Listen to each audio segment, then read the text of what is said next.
हरे कृष्णा। नमो ओम विष्णुपादाय कृष्ण पृष्ठाय भूतले श्रीमते भक्ति वेदांत स्वामिनिति नामिने। हरे कृष्ण कृष्ण कृष्ण हरे हरे, हरे राम राम राम हरे हरे। हरे कृष्णा। भगवद गीता 2020 में आपका स्वागत है। हमने पिछले श्लोक में, दूसरे अध्याय के 7वें श्लोक में हमने देखा कि अर्जुन ने अपने कायरता तथा दुर्बलता, इन दोषों के कारण मोहग्रस्त हुए अपने स्वभाव को पहचान लिया था। उन्होंने यह जान लिया था कि वह स्वयं निर्णय नहीं कर पा रहे हैं कि उनके लिए क्या श्रेयस्कर है। उनका स्वतः का मन तो था युद्ध का न करने का, परंतु दूसरे अध्याय के दूसरे तथा तीसरे श्लोक में भगवान श्री कृष्ण उन्हें कहते हैं कि उन्हें अर्जुन को अपने स्वधर्म के प्रति जागृत करते हैं तथा उन्हें युद्ध करने की प्रेरणा देते हैं। अतः अर्जुन इस बात को जान लेते हैं कि उनका मन कह रहा है युद्ध न करो, परंतु भगवान कृष्ण कह रहे हैं, उपदेश दे रहे हैं, निर्देश दे रहे हैं कि युद्ध करो। इस भाव को जान लेने के बाद अर्जुन इस श्लोक में, दूसरे अध्याय के 7वें श्लोक में भगवान कृष्ण के शरण में जाते हैं, विनम्रता पूर्वक उन्हें अपना गुरु स्वीकार करते हैं। यह भी स्वीकार करते हैं कि अर्जुन स्वयं नहीं जानते उनके लिए क्या श्रेयस्कर है, किंतु अर्जुन को दृढ़ निष्ठा तथा विश्वास है, श्रद्धा है कि भगवान श्री कृष्ण निश्चय ही जानते हैं कि अर्जुन के लिए क्या श्रेयस्कर है। यह है अर्जुन का शिष्य होने के स्वरूप में भगवान श्री कृष्ण के प्रति आदर, यह सम्मान अर्जुन का कृष्ण के प्रति सदैव रहा है। और यही आचरण उन्होंने यहाँ पर इस श्लोक में प्रस्तुत किया है कि किस तरह का आचरण एक शिष्य को अपने गुरु के प्रति रखना चाहिए, किस तरह का स्वभाव गुरु शिष्य का होना चाहिए, समर्पण का भाव, विनम्रता का भाव, यह भाव अर्जुन ने यहाँ पर प्रस्तुत किया। हमने यह भी चर्चा की कि अर्जुन के समक्ष थी एक दुविधा, असमंजस्य, जहाँ पर वह निश्चित नहीं कर पा रहे थे कि युद्ध करना या न करना, इन दोनों में कौन सा उनके लिए श्रेयस्कर है। यह एक भौतिक समस्या है। एक भौतिक समस्या होने के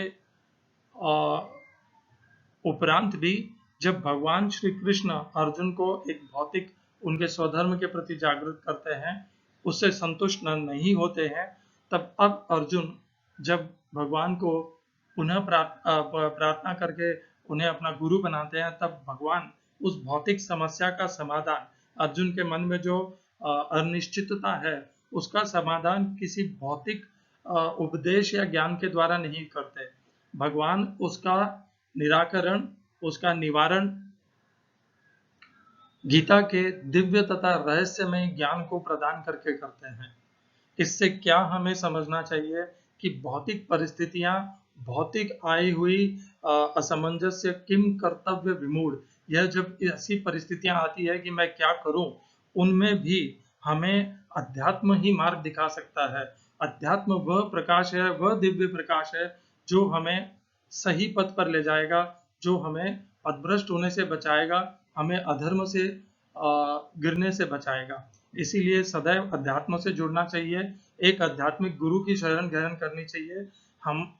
जब हम स्वयं अपने लिए निर्धारित नहीं कर सकते कि हमारे लिए भौतिक परिस्थितियों में भी क्या सही है, क्या सही नहीं है, तब अध्यात्म की तो बात ही क्या है। अध्यात्म तो एक अलग ही विषय है, जिसके विषय में हमारा ज्ञान बहुत छोटा है और अपर्याप्त है। अतः अध्यात्म को जानना हो या भौतिक परिस्थितियों से भी अपना निवारण करना हो, तो एक आध्यात्मिक गुरु, कौन गुरु? गुरु के 4 लक्षण होने चाहिए, जिसका हमने कल जिक्र किया था। पहला लक्षण, गुरु भगवत गीता पर श्रद्धा रखना चाहिए तथा भगवत गीता में बताए धर्म के अनुसार ज्ञान देना चाहिए। दूसरा, गुरु भगवान श्री कृष्ण के प्रति समर्पित होना चाहिए, एकमेव भगवान श्री कृष्ण के प्रति, क्योंकि वही धर्म जानते हैं, वही जानते हैं कि मनुष्य के लिए क्या श्रेयस्कर है, क्या सही है, क्या गलत है।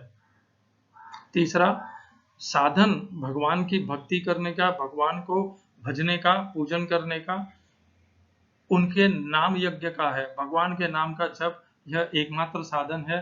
गुरु में यह तीसरा लक्षण होना चाहिए। तथा चौथा लक्षण, गुरु सदैव अपने कर्म के द्वारा, अपनी भक्ति के द्वारा भगवान की सेवा करता हो।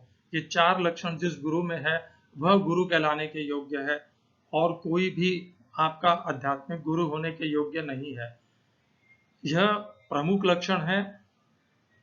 जब हम कोई ऐसे गुरु को देखते हैं जो आज के जैसे गुरु, अभी हमने पिछले कुछ वर्षों में सुने थे, कुछ गुरु को कानूनन अपराध की सजा मिली है, तो वो सब गीता का प्रवचन भले करते हो, परंतु वो आध्यात्मिक गुरु कहलाने के योग्य नहीं है, क्योंकि प्रवचन तो मुख से कर रहे थे, परंतु उनका आचरण गीता में बताए हुए धर्म के अनुकूल नहीं था, उसके विपरीत था। अर्थात केवल गुरु की वाणी पे मत जाइए, गुरु की वाणी, गुरु का आचरण, इन सब में एकत्व होना चाहिए, एक होना चाहिए। वाणी कुछ कहे, कर्म और आचरण अलग कहे, यह वह गुरु नहीं हो सकता। हमने गुरु को समझा दूसरे अध्याय के 7वें श्लोक में कि कैसे गुरु करना चाहिए, कौन किस प्रकार भाव से आचरण से करना चाहिए। हमने दूसरे अध्याय के 7वें श्लोक को चौथे अध्याय के 34वें श्लोक के साथ जोड़ करके उसका अध्ययन किया। चौथे अध्याय के 7वें श्लोक में चौथे अध्याय के 34वें श्लोक में भगवान श्री कृष्ण स्वयं अर्जुन को यह बताते हैं कि जब ज्ञान अर्जित करना हो तब विनम्रता पूर्वक गुरु की शरण में जाना चाहिए। गुरु अर्थात उस ज्ञानी की शरण में जाना चाहिए जिसे ज्ञान का तत्व दर्शन हो। उस विनम्रता पूर्वक उसकी सेवा करके उनसे प्रश्न पूछने चाहिए, और वह निश्चित ही सही उत्तर, सही ज्ञान प्रदान करेंगे। जिस भाव को भगवान चौथे अध्याय के 34वें श्लोक में बताते हैं, वही आचरण अर्जुन दूसरे अध्याय के 7वें श्लोक में भगवान श्री कृष्ण को गुरु स्वीकार करते समय प्रस्तुत करते हैं। यह सब हमने चर्चा दूसरे अध्याय के 7वें श्लोक में की। अब हम यहाँ से आगे चलते हैं। दूसरे अध्याय का 8वां तथा 9वां श्लोक एक ही कड़ी के हैं, एक ही समूह में इनका अध्ययन करना चाहिए। दूसरे अध्याय का 8वां श्लोक आपके सम्मुख। नहीं प्रपश्यामि ममानुपद्यात् यच्छोकम् इच्छोषणम् इन्द्रियाणाम् अवाप्य भूमा असपद्न वृद्धम राज्यम सुराणाम अपि चाधिपत्यम। हिंदी का अनुवाद गीता यथारूप श्रील प्रभुपाद। मुझे ऐसा कोई साधन नहीं दिखता जो मेरी इंद्रियों को सुखाने वाले इस शोक को दूर कर सके। स्वर्ग पर देवताओं के आधिपत्य की तरह इस धन धान्य संपन्न सारी पृथ्वी पर निष्कंटक राज्य प्राप्त करके भी मैं इस शोक को दूर नहीं कर सकूंगा। इंग्लिश का अनुवाद Srila Prabhupada. I can find no means to drive away this grief which is drying up my senses. I will not be able to destroy it even if I win an unrivaled kingdom on the earth with sovereignty like that of the demigods in heaven. इस श्लोक का तात्पर्य गीता यथारूप से दूसरे अध्याय का 8वां श्लोक। तात्पर्य श्रील प्रभुपाद। तात्पर्य काफी विस्तृत है, मैं इसमें के प्रमुख अंश पढ़ूंगा, उसके लिए क्षमा चाहता हूं। यद्यपि अर्जुन धर्म तथा सदाचार के नियमों पर आधारित अनेक तर्क प्रस्तुत करता है, किंतु ऐसा प्रतीत होता है कि वह अपने गुरु भगवान श्री कृष्ण की सहायता के बिना अपनी असली समस्या को हल नहीं कर पा रहा। वह समझ गया था कि उसका तथाकथित ज्ञान उसकी उन समस्याओं को दूर करने में व्यर्थ है जो उसके सारे अस्तित्व शरीर को सुखाए दे रही थी। उसे इन लक्षणों को भगवान कृष्ण जैसे आध्यात्मिक गुरु की सहायता के बिना हल कर पाना असंभव लग रहा था। शैक्षिक ज्ञान, विद्वत्ता, उच्च पद, ये सब जीवन की समस्याओं का हल करने में व्यर्थ हैं। यदि कोई इसमें सहायता कर सकता है तो वह है एकमात्र गुरु। अतः निष्कर्ष यह निकला कि गुरु जो 100% कृष्ण भावना भावित होता है, वही एकमात्र प्रामाणिक गुरु है, और वही जीवन की समस्याओं को हल कर सकता है। भगवान चैतन्य ने कहा है कि जो कृष्ण भावना मृत के विज्ञान में दक्ष हो, कृष्ण तत्व वेत्ता हो, चाहे वह जिस किसी जाति का हो, वही वास्तविक गुरु है।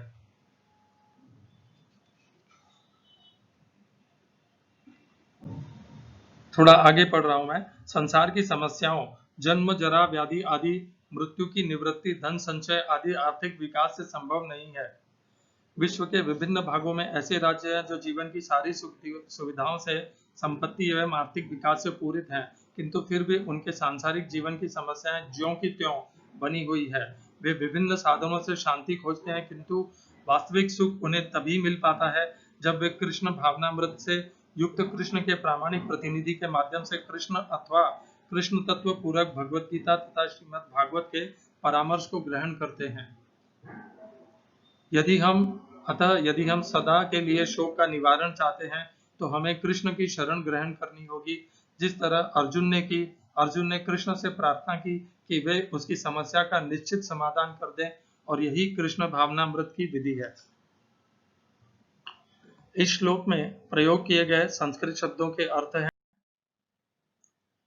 न अर्थात नहीं, ही निश्चय ही, प्रपश्यामि देखता हूँ, मम मेरा, अनु अपनुद्यात दूर कर सके, यत जो, शोकम शोक, उच्छोषणम सुखाने वाला, इंद्रियाणाम इंद्रियों को, अवाप्य प्राप्त करके, भूमौ पृथ्वी पर, असपत्नम शत्रुविहीन, वृद्धम समृद्ध राज्य सुराणाम देवताओं का, अपि चाहे भी आधिपत्य सर्वोच्चता।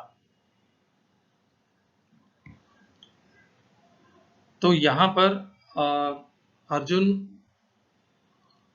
भगवान कृष्ण को अपनी दुविधा बताते हैं। ओम अज्ञानतिमिरन्धस्य ज्ञानाञ्जनशलाकया चक्षुरुन्मीलितं येन तस्मै श्रीगुरवे नमः। एकं शास्त्रं देवकीपुत्र गीतम्, एको देवो देवकीपुत्र एव, एको मन्त्रस्तस्य नामानि यानि, कर्माप्येकं तस्य देवस्य सेवा। मैं यहाँ पर इस श्लोक को एक बार थोड़ा सा चर्चा लूंगा 9वें श्लोक पे जाने के पहले। उसका एक कारण है।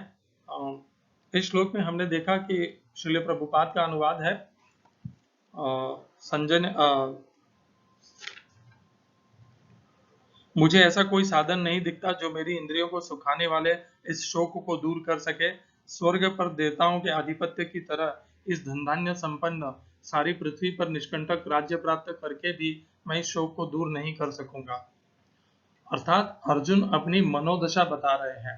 अर्जुन ने भगवान श्री कृष्ण की शरण ग्रहण कर ली, स्वयं को उनके शरणागत कर दिया, उन्हें अपना गुरु स्वीकार कर लिया, और अब गुरु स्वीकार करने के पश्चात अर्जुन उन्हें अपनी व्यथा बता रहे हैं, अपना दुविधा बता रहे हैं।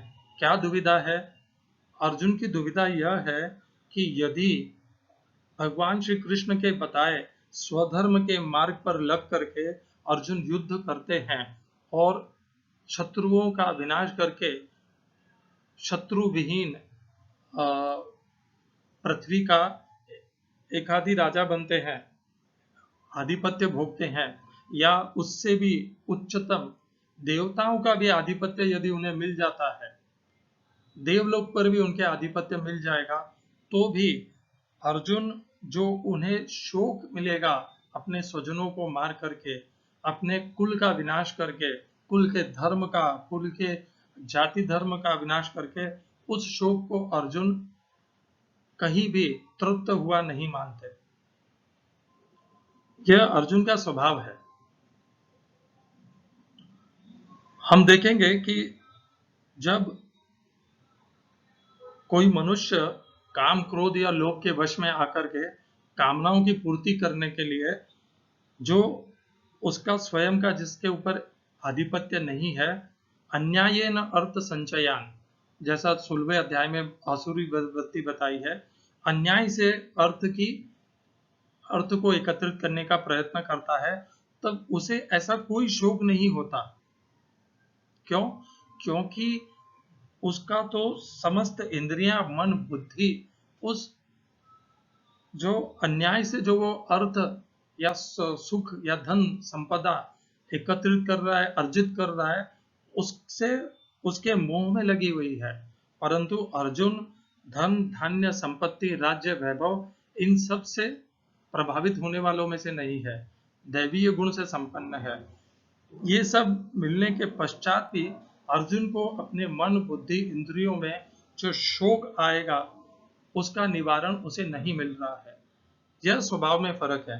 हम देखते हैं भाई भाई का अधिकार कई बार छीन लेता है और छीन करके भी बड़ा आनंद प्राप्त करता है, वह आनंद उसे इससे मिलता है, किस चीज से, कि उसने ज्यादा संपत्ति अर्जित कर ली है, भले वो अन्याय से भी हो। उसे दुख नहीं होता कि उसने भाई के साथ अन्याय किया है। इसी प्रकार एक परिवार जो दूसरे किसी और की, जैसे हम व्यापार करते हैं, हम अपने दूसरे व्यापारी का धन संपत्ति या माल हरण कर लेते हैं, उसका बलपूर्वक उसको अपने पास रख लेते हैं, तब हमें आनंद की प्राप्ति होती है कि हमने धन अर्जित किया है, हमने अपने धन की वृद्धि की है। हमें यह शोक नहीं होता कि हमने अन्याय से दूसरे की अधिकार की संपत्ति को हरण करके उसे दुख, शोक तथा दरिद्रता में धक्का दे दिया है उसे। उस बात का हमें किंचित मात्र भी हमारे मन में दुख संताप नहीं होता। हमारा मन, बुद्धि, इंद्रियां इसके वशीभूत रहती हैं कि मेरे धन की वृद्धि हो गई। यह फर्क, यह अंतर है अर्जुन के और हमारे स्वभाव में, जिसे हमें यहाँ पर समझना है। हमें अपने जीवन में भी अर्जुन जैसा स्वभाव लाना है कि अन्याय से हम दूसरों का आधिपत्य की, दूसरों के अधिकार की वस्तु, संपत्ति, पद और जमीन को अपना न बनाने का प्रयत्न करें, क्योंकि उसे हमें क्षणिक इंद्रिया, मन और बुद्धि से हमें एक बार लगेगा कि हमने धन संपत्ति की वृद्धि कर लिया है, परंतु अंत में हमारा नुकसान, उसमें हमारा क्षति ही होगी, क्योंकि हम अधर्म कर रहे हैं, पाप कर्म कर रहे हैं, उसका फल हमें निश्चय ही भोगना पड़ेगा। अगले श्लोक पे चलते हैं। दूसरे अध्याय का 9वां श्लोक।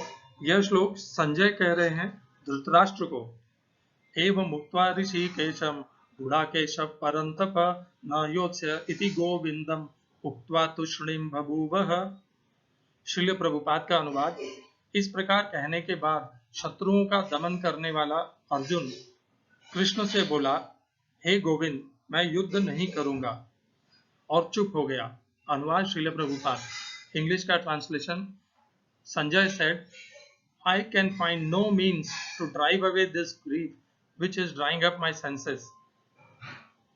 क्षमा करिएगा, वो सही नहीं है। ये तो दूसरे अध्याय के 8वें श्लोक का है। इंग्लिश का इस समय मेरे पास उपस्थित नहीं है। तो यहाँ पर इसका तात्पर्य हम पढ़ते हैं।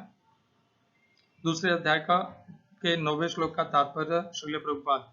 धृतराष्ट्र को यह जानकर परम प्रसन्नता हुई होगी कि अर्जुन युद्ध न करके युद्ध भूमि छोड़कर भिक्षाटन करने जा रहा है, किंतु संजय ने उसे पुनः यह कहकर निराश कर दिया कि अर्जुन अपने शत्रुओं को मारने में सक्षम है। परंतपः, इस शब्द का अर्थ यही है, अर्जुन शत्रुओं का दमन करने वाला, इसीलिए उनका नाम परंतप है। यद्यपि कुछ समय के लिए अर्जुन अपने पारिवारिक स्नेह के प्रति मिथ्या शोक से अभिभूत था, किंतु उसने शिष्य रूप में अपने गुरु श्री कृष्ण की शरण ग्रहण कर ली। इससे सूचित होता है कि शीघ्र ही वह इस शोक से निवृत्त हो जाएगा और आत्म साक्षात्कार या कृष्ण भावनामृत के पूर्ण ज्ञान से प्रकाशित होकर पुनः युद्ध करेगा। इस तरह धृतराष्ट्र का हर्ष भंग हो जाएगा।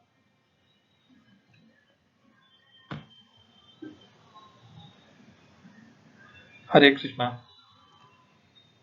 दूसरे अध्याय का 9वां श्लोक। इसमें प्रयोग किए गए संस्कृत के शब्दों का अर्थ। संजय उवाच, संजय ने कहा, एवं इस प्रकार, उक्त्वा कहकर, ऋषिकेशम कृष्ण से जो इंद्रियों के स्वामी है, गुडाकेश अर्जुन जो अज्ञान को मिटाने वाला है, परंतप अर्जुन शत्रुओं का दमन करने वाला, न योत्स्य नहीं लड़ूंगा, इति इस प्रकार, गोविंदम इंद्रियों के आनंददायक कृष्ण से, उक्त्वा कहकर, तृष्णिम चुप, बभूव हो गया, निश्चय ही। जब अब संजय वहां का दृष्टांत धृतराष्ट्र के सम्मुख प्रस्तुत कर रहे हैं। पहले अध्याय के पहले श्लोक में धृतराष्ट्र ने संजय से प्रश्न पूछा था कि हे संजय, धर्मक्षेत्र कुरुक्षेत्र में उपस्थित मेरे तथा पांडवों के पुत्रों ने क्या किया। और पूरी भगवत गीता में कुछ बार संजय धृतराष्ट्र के प्रति उस समय होने वाले स्थिति का पूरा प्रस्तुति करते हैं। उनमें से यह भी एक श्लोक है। चूंकि अब अर्जुन ने विराम ले लिया है, युद्ध न करने का निश्चय ले लिया है, यह एक महत्वपूर्ण समाचार है कि अर्जुन इस परिस्थिति में, इस मनस्थिति में आकर के स्थिर हो गया है कि वह युद्ध नहीं करेगा, अर्जुन युद्ध त्याग देगा। धृतराष्ट्र की यही अभिलाषा थी कि यह युद्ध न हो और बिना युद्ध किए कौरवों को हस्तिनापुर का अखंड साम्राज्य, सुख समृद्धि भोगने का अधिकार मिल जाए। यह तब संभव हो सकता है जब अर्जुन युद्ध को त्याग दे, और यह महत्वपूर्ण समाचार बनता है धृतराष्ट्र के लिए। अतः संजय दूसरे अध्याय के 9वें श्लोक में धृतराष्ट्र के प्रति यह एक क्षण भर की प्रसन्नता का समाचार उन्हें देते हैं कि यह कह के अर्जुन ने अपना भगवान श्री कृष्ण से कहा कि मैं युद्ध नहीं करूंगा, और अर्जुन युद्ध से हट जाते हैं।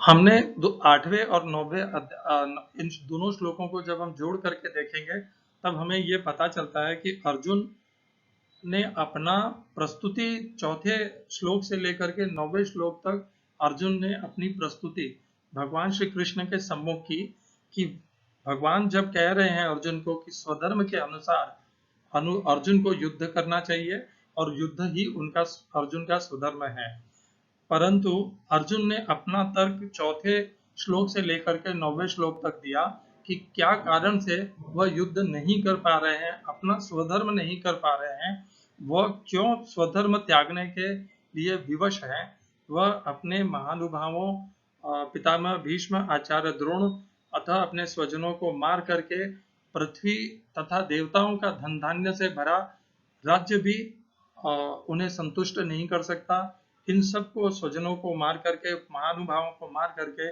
जो शोक संताप अर्जुन को प्राप्त होगा उसका वह कहीं निवारण नहीं पा रहे हैं। यह अर्जुन ने प्रस्तुत कर दिया। यहाँ पर अर्जुन ने अपनी एक व्यक्तिगत मंशा भी भगवान श्री कृष्ण, जिनको उन्होंने गुरु स्वीकारा है, गुरु के सम्मुख प्रस्तुत कर दी कि वह तो युद्ध नहीं करना चाहते। ऐसा मंतव्य है कि हम जब किम कर्तव्य विमूढ़ हो जाते हैं तब भी हमारे में किसी एक निर्णय के प्रति आसक्ति तो रही जाती है कि मैं यह क्यों न कर लूं, यह मार्ग मेरे लिए सरल है, स्वीकारनीय है और इसमें कम से कम क्षति होगी। ऐसा कोई मार्ग हमारे आसक्ति का कारण बन ही जाता है।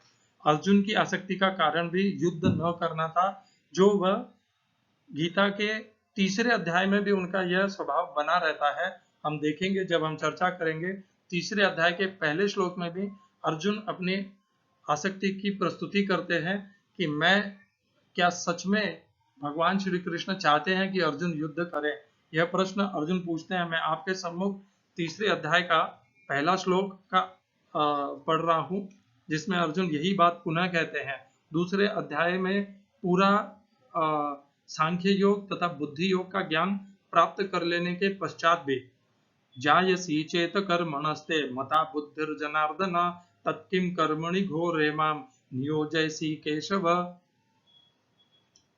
श्रील प्रभुपाद का अनुवाद। अर्जुन ने कहा, हे जनार्दन, हे केशव, यदि आप बुद्धि को सकाम कर्म से श्रेष्ठ समझते हैं तो फिर आप मुझे इस घोर युद्ध में क्यों लगाना चाहते हैं। 2रे अध्याय में जब पूरा विस्तार से भगवान उन्हें रहस्यमयी दिव्य ज्ञान देते हैं और भगवान उन्हें युद्ध में प्रवृत्त होने का उपदेश निर्देश देते हैं, तब भी अर्जुन की आसक्ति युद्ध को त्यागने की उनकी बनी रही। इसीलिए वह भगवान श्री कृष्ण से 3रे अध्याय के पहले श्लोक में पुनः प्रश्न करते हैं कि जब एक तरफ वो कह रहे हैं कि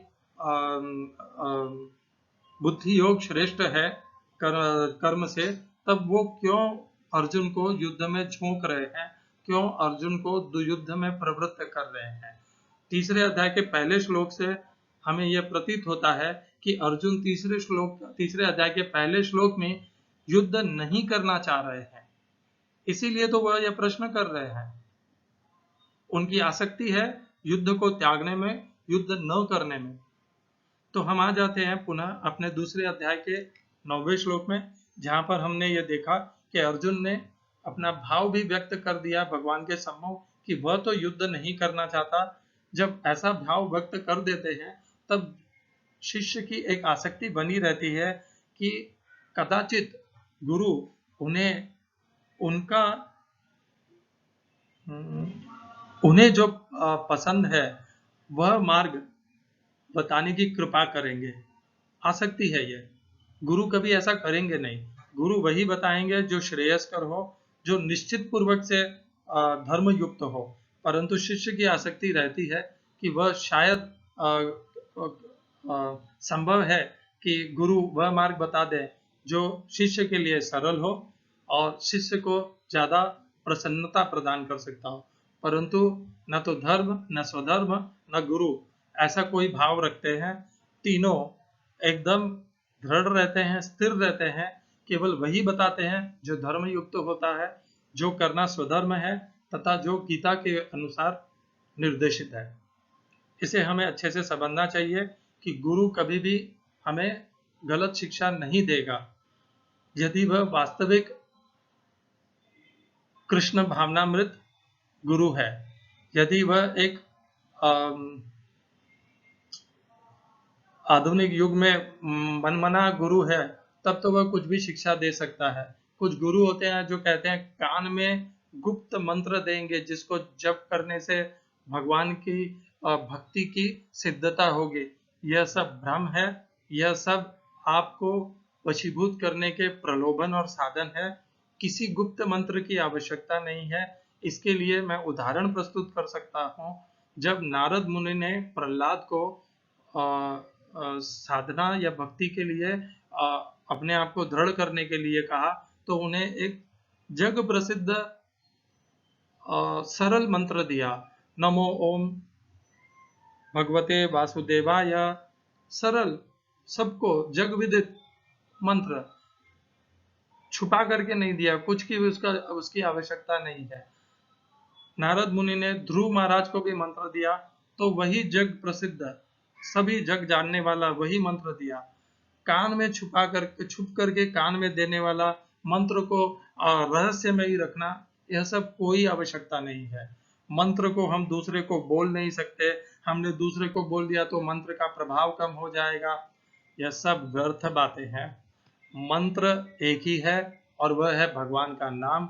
वह आप ज्यादा से ज्यादा बांटिए, ज्यादा से ज्यादा लोगों को बताइए, उसका प्रचार कीजिए। स्वयं भी भगवान के नाम को जपिए, उसका यज्ञ कीजिए। भगवान के नाम को जपना अर्थात नाम यज्ञ, नाम जप अर्थात नाम यज्ञ और अर्थात अभ्यास, नाम अभ्यास, ये तीनों शब्द एक ही हैं, इनके अर्थ भी एक ही हैं। नाम जप, नाम यज्ञ और नामाभ्यास अर्थात नाम का अभ्यास करना। 12वें अध्याय में भगवान भक्ति के साधन बताते हैं। उनमें से सर्वप्रथम साधन भगवान अभ्यास बताते हैं कि अभ्यास के माध्यम से चित्त तथा मन को भगवान में स्थिर करना चाहिए और उसके लिए अभ्यास एक साधन बताया गया है। वह अभ्यास क्या है? भगवान के नाम का जप करना, नाम यज्ञ करना। कोई गुप्त मंत्र की आवश्यकता नहीं है। अपना मंत्र आप दूसरों से छुपा करके रखें, इसकी कोई आवश्यकता नहीं है। यह सब भ्रम है, यह गुरुओं का प्रलोभन है। इस प्रलोभन में मत पड़िए। इस संसार में भगवान के नाम से ज्यादा पवित्र और कुछ है ही नहीं। उससे श्रेष्ठ कोई मंत्र हो नहीं सकता। इस्कॉन के संस्थापक आचार्य श्रील प्रभुपाद द्वारा दिया हुआ 16 नामों का महामंत्र हरे कृष्ण कृष्ण कृष्ण हरे हरे, हरे राम राम राम हरे हरे। सरल, पवित्र, इससे ज्यादा श्रेयस्कर कोई मंत्र हो ही नहीं सकता। इसको इसी विधि से मन से चित्त को स्थिर करके नियमित जप कीजिए। भगवान की भक्ति, सेवा, पवित्रता सब कुछ अपने आप ही उपलब्ध हो जाएगा। कुछ गुरु कहते हैं कि हम कुंडलिनी शक्ति जागृत करेंगे और कुछ कहते हैं कि आपको ऐसा गुलाबी प्रकाश दिखेगा, सुनहरा प्रकाश दिखेगा, सफेद प्रकाश दिखेगा, यह सब भ्रम है, यह सम्मोहन विद्या है। आपके मन में अपना प्रभाव जमाने का एक तरीका है, क्योंकि जब मन को एक बार वो कह देते हैं कि आपको सुनहरा प्रकाश दिखेगा, तब मन अवश्यम भावी उस सुनहरे प्रकाश को अनायास ही देख लेता है। भले आपकी योग्यता, पवित्र पात्रता वहां तक पहुंची हो या ना हो, आपको सुनहरा प्रकाश दिख जाएगा। यह सब भ्रम है। गुरु इस प्रकार के भ्रम आप में उत्पन्न कर रहा है। साधना से कोई प्रकाश आपको दिखता नहीं है, ना कोई कुंडलिनी शक्ति एक चक्र से दूसरे चक्र में जाती हुई आपको आपकी उसको अनुभूति होगी। मैं इन सब में विश्वास ना तो करता हूँ, ना आपको इसकी सलाह दूंगा, क्योंकि ऐसा कहीं भी गीता में कोई भी श्लोक नहीं है, ना कोई आधार है, ना कोई प्रमाण है। मैं नहीं कहता कि साधना करने से शक्ति की संपन्नता, एकाग्रता नहीं होती होगी, शरीर में होती होगी, परंतु वह आपका लक्ष्य होना ही नहीं चाहिए। शक्ति संपन्न होने से आप में पवित्रता नहीं आएगी, आप में आसुरी गुणों का निवारण नहीं होगा, ना आप में दैवीय गुणों का संचार होगा। यह तो भगवान के नाम जप से ही संभव है, गीता का आश्रय लेने से ही संभव है, गीता के ज्ञान को अपने आचरण में उतारने से ही संभव है। केवल अपने चक्र को ऊपर उठाने से यह सब नहीं संभव है। ना कोई उंगली में कुछ अलग अलग कलर के रंगों के वो क्या कहते हैं पत्थरों को धारण करने से, ना अलग अलग ताबीज धागे बांधने से यह कुछ भी संभव नहीं है। इन सब से कुछ भी प्राप्त नहीं होना है, ना अलग अलग माला लेने से होगा। आपकी नाम, भगवान के नाम को जपने में मन तथा बुद्धि तथा चित्त कितना स्थिर है, आपका क्या भाव है, आपकी भक्ति और सेवा में प्रगति केवल इसी के ऊपर निर्भर है। जब गुरु कोई कहे आपको सफेद प्रकाश दिखेगा, पीला प्रकाश दिखेगा, नीला प्रकाश दिखेगा, इस भ्रम में मत पड़िए। उन प्रकाश को देखने के लिए अपने मन को उत्साहित प्रोत्साहित मत कीजिए, यह सब भ्रम है। किसी गीता में कहीं पर इस प्रकार के प्रकाश को देखना अपना लक्ष्य भी नहीं बताया गया है, ना एक मध्य का पड़ाव बताया गया है, ना यह एक साधन बताया गया है। जब कोई गुरु इस प्रकार के आपको कोई शिक्षा दे कि आपको यह दिखेगा, इन प्रलोभनों में मत जाइए, तुरंत उस गुरु को यह अस्वीकार कर दीजिए। आपको आपके लक्षण जानने हैं कि आपकी भक्ति में प्रगति हो रही है, तो उसके लक्षण यह होने चाहिए कि आप में कितनी पवित्रता आई है, कितनी सहिष्णुता आई है, आप कितने अपने जीवा के ऊपर, अपने स्वभाव के ऊपर, अपने आचरण के ऊपर, अपने अंदर उत्पन्न काम क्रोध लोभ के ऊपर नियंत्रित कर सकते हैं। यही एकमात्र लक्षण है आपकी प्रगति के, भक्ति के मार्ग में, भगवान की सेवा के मार्ग में। बाकी सब व्यर्थ है। रंगों का भास, रंगों का चित्र और चक्र शक्ति का जागना, कुंडलिनी शक्ति ऊपर जाना, यह सब व्यर्थ है। इससे कहीं कोई आपका कल्याण नहीं होगा। उसमें आपकी शक्ति, आपकी चेष्टाएं व्यर्थ मत गमाइए, अपना समय व्यर्थ मत कीजिए, अपना समय सही दिशा में लगाइए। गुरु को स्वीकार कीजिए जो आपको कृष्ण नाम देगा, महामंत्र का नाम देगा, आपको गीता और भगवान कृष्ण में दृढ़ता देगा। भगवान कृष्ण जो धर्म के ज्ञाता हैं, जो धर्म के रक्षक हैं, जो धर्म को हमें प्रदान करते हैं, धर्म का आचरण करना हमें सिखाते हैं, इसीलिए कहते हैं कृष्णम वंदे जगत गुरु। यहीं पर दूसरे अध्याय के 8वें तथा 9वें श्लोक को हम हमारी चर्चा को समाप्त करते हैं। भगवत गीता 2020 में आपका स्वागत है। इस श्लोक चर्चा में जो आपने पाया, एक अच्छे गुरु को अपनाइए, अपने लक्ष्य को स्पष्ट रखिए, सरल रखिए। अपने जीवन में लक्ष्य यह रखिए कि पवित्रता आए, सरलता आए, आपके लक्ष्य क्लियर स्थिर रहें। प्रलोभन, काम क्रोध लोभ को, इन सब के ऊपर विजय प्राप्त करने का रखिए। बाकी के लक्ष्यों को त्याग दीजिए, वह व्यर्थ हैं, वह केवल प्रलोभन है जो आपको आपके पथ से हटा रहे हैं, आपको पुनः उसी मोह में धकेल देंगे वो। हरे कृष्णा।